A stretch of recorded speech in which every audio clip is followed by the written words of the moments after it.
Welcome. I'm Sean Ponnambalam. I'm the chair of the board of directors for the Canadian Mental Health Association Halifax-Dartmouth branch, and I'll be moderating tonight's event, which is called Kindness, a Story and Conversation About Surviving Hard Times. And this is all a part of CMHA's Mental Health Week, which has been running for 71 years. The goal of Mental Health Week has been to spark social change and to shift public attitudes around mental health. This year's theme is empathy, and I hope that during tonight's event, we can all take a moment to really listen to one another and put ourselves in the shoes of other people in what has been a fairly traumatic past couple of years for folks. Now I'm going to move on to a land acknowledgement. The CMHA would like to take a moment to recognize that we are gathered here remotely on the ancestral and unceded territory of the Mi'kmaq people, and to acknowledge the often forgotten contributions of the many long-standing African Nova Scotian communities to this province. We are all treaty people. We are also blessed to have Karn Nichols here with us today, who's the executive director of CMHA-Nova Scotia. So I'll turn it over to you, Karn. Hey, thanks, Sean. And thanks for everyone who is here this evening. It's been a really wonderful week. We've been sitting in on a number of these sessions under the context of empathy and really trying to understand a number of different worldviews and perspectives. And what I love about these sessions is that they really contribute to destigmatizing our perception of what mental health and mental illness looks like. And I know I'm a big believer, and I know everyone in this room is, that, you know, the more stories you share and tell, the more you demystify what mental health can look like. And so, you know, the ultimate goal is to really, you know, create communities where everybody is treated equitably and where everybody can feel safe. And, you know, we would be treating mental illness the same way we would treat a physical ailment. And as Sean said, you know, my name is Karn Nichols, and I'm the ED of CMHA-Nova Scotia, the division. And sometimes that's really confusing for folks. As an organization, we've been around since 1918, and we're part of kind of the oldest extensive community mental health organization in the area. We are part of a federation, which means that we've got a national presence, and we've also got a provincial presence and a local presence, which is the folks at Halifax-Dartmouth and the good work that they do at the grassroots level. We're proud to work with Bev and Marg and Sean and then the whole board and the organization in the work that they do to serve the mental health needs of all Nova Scotians. Primarily, the kind of work that we're involved in at the division level is education, advocacy, and navigation. And the one thing I'd like to sort of, as a postscript to this conversation, is just sort of let you know that we are not the Mental Health Foundation, which is quite a different organization, although we work together to serve the needs of Nova Scotians as well. So I think without further ado, I'm going to hand it over to Anna and to get on with the evening, because I'm really looking forward to the conversation. Okay, so I'm just going to have a couple of housekeeping things. So a reminder to everybody that we're gathered here tonight. We're going to be first listening to Anna, and I'll introduce her in a moment, but we're also going to be having a conversation afterwards. So a little bit of housekeeping. I'll ask everyone to keep your mics muted for the duration of the storytelling, and then we'll open it up later on when we have a conversation. For the storytelling portion, and up until now, we're recording this, as you would have gotten a notification when you joined. So I'd ask everyone to please turn off your cameras if you're not comfortable perhaps getting caught by the video feed, although I don't think that's going to happen with the current settings that we have under Zoom right now. So to introduce Anna, Anna Quon is a Halifax poet, novelist, visual artist, and filmmaker who likes to make paintings and short animated films of her poems. She is a self-described middle-aged mixed race mad woman and a writing workshop facilitator. She holds a BA in English literature from Dow and has had contracts in the not-for-profit sector all her working life, except for a few years where she was a freelance writer. She's traveled as far as the Czech Republic and Russia to work on her writing. Anna has published 3 novels with Invisible Publishing and a poetry chapter book, Body Parts, with Gaspereau Press. So with that introduction out of the way, Anna, over to you. Thank you, Sean. Thank you, Karen. Just going to go right into it. It's about 15 minutes long, and then we'll have a conversation. Sometimes darkness grips me by the hair and itself like a stone, or eats me alive like a prehistoric fish with jaws as massive as a garbage truck. It whittles me down to nothing but a pencil stub and uses me to draw terrible pictures on the walls of my imagination. Darkness covers me with its claws and sucks the breath from me like a cigarette. What's left is dense as a neutron star, unwieldy as sorrow. I wrote that poem sometime between 2008 and 2011. In 2008, I was 40 and endured my most recent stay in the Nova Scotia hospital. 4 years later, in my 44th year, I had my last very serious bout of mental distress, illness, unwellness, madness, whatever you want to call it. That year, 2012, marked another turning point for me. For the first time, when I was depressed and psychotic and suicidal, I didn't end up in the mental hospital. I wanted to. I didn't see another way.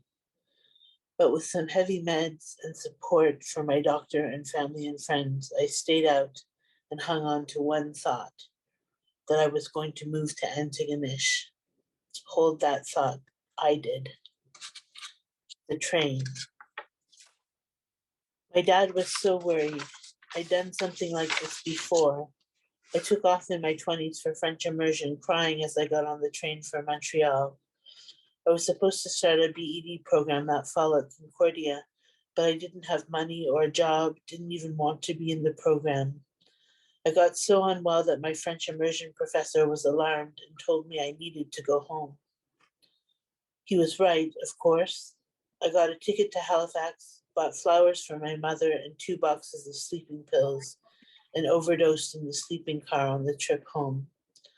I think they stopped the train in the US and pumped my stomach and sent me back by ambulance to a tiny Quebec hospital where the staff spoke little English. My dad drove there to pick me up and paid the ambulance bill. I never saw the bill for the US hospital, and I hate to think how much it was. The light. So when in the throes of my illness in 2012, I told my dad I was moving to Antigonish, it's no wonder he was worried. But I knew moving there was the thought that had saved my life. In the midst of my darkness, it was a little point of light inside me. Maybe I seized on the idea because I thought I would finally make an independent life for myself, away from my family. Antigonish seemed like a small but enlightened town where healing was possible. Money for words. Again, I didn't have much, but I thought I was somehow going to get a job in Antigonish. Thankfully, I received a small grant to finish my novel. Yes, I was a writer. When I started coming apart at the seams in my adolescence, the idea that I couldn't make a living as a writer had been a big part of my depression. But during my late 20s, I had a wonderful volunteer job at a cross-disability magazine called Ability Network, published by Spencer Bevan John. It got me started freelance writing for a living in my 30s until a few heady years later I burned out. Instead of newspaper and magazine articles, I started writing poems and my first novel, which was my dream since high school. That novel, Migration Songs, was published in 2009. But when I moved to Antigonish at 44, though I was revising my second novel, I felt I was less writer and more messed up chick. Low. My second novel, Low, is a story close to my heart about a young woman, half Chinese like me, who ended up depressed and suicidal in the Nova Scotia hospital during the time of Hurricane Quon. The novel was mostly set in the hospital, and I tried to convey both the grinding monotony and weirdness of the place I spent about a year of my life over several admissions. My lost year. A year of my life. It's my lost year. At what cost to the government, I shudder to think, and at untold cost to my confidence and sense of self. But really, my 20s were a kind of a lost decade that I spent mostly hopeless and depressed and in and out of hospital. I always stopped taking the meds, thinking that I didn't really need them, and that always led me downhill. But when I was 30, I finally realized that I'd had that weird, warm, greasy feeling in my head before, and that it meant I wasn't well, and there was a medication that could correct it. So I went to hospital, took the meds, and did okay for the next decade. A new story. You've been holding that thought, and now I want to take you back to Antigonish. I lived there a year and a half, saw my novel Low published, and did indeed get a job. I worked for an incredible adult learning organization called ACALA, where I thrived. ACALA is a pretty acronym for an organization with a long name, Antigonish County Adult Learning Association. There I made a short video about a story from my life, a digital story, and taught others to do the same, as well as coordinating 2 projects involving people with lived experience of mental health problems. Still, I missed Halifax, my friends, and especially my dad, so I came home. My boss at ACALA got a grant to continue the work in Antigonish and contracted CMHA Halifax-Dartmouth to offer digital storytelling workshops to First Voice individuals in the city. For those of you who don't know what First Voice means, it's when the people who are intimately concerned with an issue, when it's about them, have their say. And CMHA is shorthand for another organization with a long name, the Canadian Mental Health Association. Home. I'd worked for the local branch of the CMHA before on a project collecting the oral histories of seniors living with mental illness. It was an organization that had that special something which could make it my home away from home. Like Ability Network and ACALA, CMHA Halifax-Dartmouth was a place I felt comfortable, which was flexible and person-centered enough to be human, even in difficult times. Since then, I've worked and volunteered at the local CMHA and become a member of its Sharing and Caring Social Club, where I made 2 dear friends the summer I returned from Antigonish. We used to know that we could find each other there, along with a cup of coffee and a bagel and support for our problems, challenges, and our dreams. Things have changed for the 3 of us, but CMHA Halifax-Dartmouth remains a place where I can go and know I have a home base, friends, and meaningful activity. Recently, I worked on a project called Reality Resilience Recovery, which helps people connected to the local CMHA's 2 social clubs and Building Bridges program write their life stories and practice performing them, sort of like what I'm doing here. Holding on. We all have a story. Mine includes many bouts of depression and psychosis, great hope, and great hopelessness. In my 44th year, I was holding on by the thread, like all the other times of mental anguish, to my disintegrating sense of self. I was terrified, frantic, and spiraling into a hole I couldn't see the way out of. But this time, I also had a sense of electricity crackling in my head like lightning. I hallucinated seeing people I knew who weren't actually there. I obsessively counted my steps from the bedroom to the bathroom as though it could save me. I thought I could smell the scent of God's sadness for my state. I also had a light, a hope that I never had before. I followed it and things turned out for me, much to my dad's relief. Possibilities.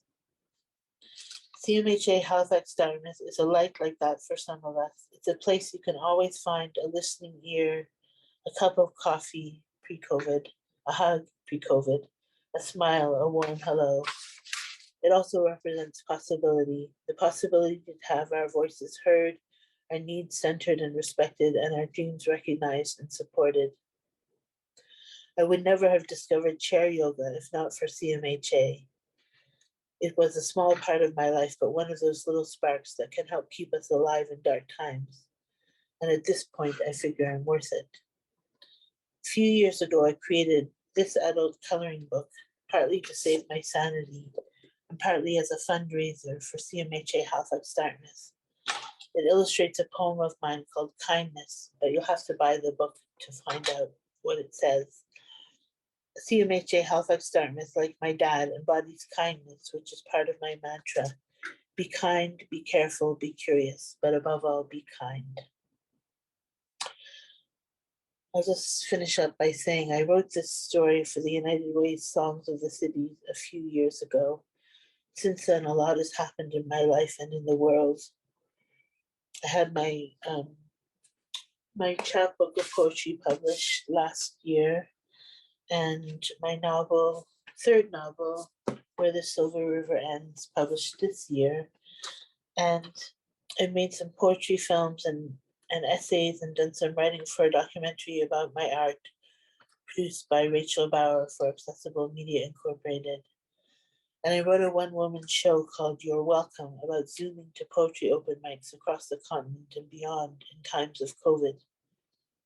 Zooming during COVID has kept me alive. It's helped me stay connected to people I know and love, and also introduced me to new communities connected to poetry, to mental health, and to my faith community. It's allowed me to continue working as a writing group facilitator for Healthy Minds Cooperative and to lead a 1-hour art and creativity related Zoom for CMHA Halifax-Dartmouth. And it's allowed me to connect with you here tonight. I've been one of the lucky ones who thrived during COVID, but as you can see, it hasn't always been that way for me. Life during COVID has been hard for so many people, but it's also showed us how much we need each other, the kindness that inhabits so many hearts, the creativity and resourcefulness and dedication of individuals and organizations to the well-being of their communities and the people they serve. I hope whatever comes next will include recognition, appreciation, and support for the people, places, and things that make us stronger and healthier, help us connect and belong, and create a springboard to launch from and a soft place to land in this world in which we all need kindness, the way flowers need the sun. Thanks for listening. Thank you, Anna. That was lovely, as always.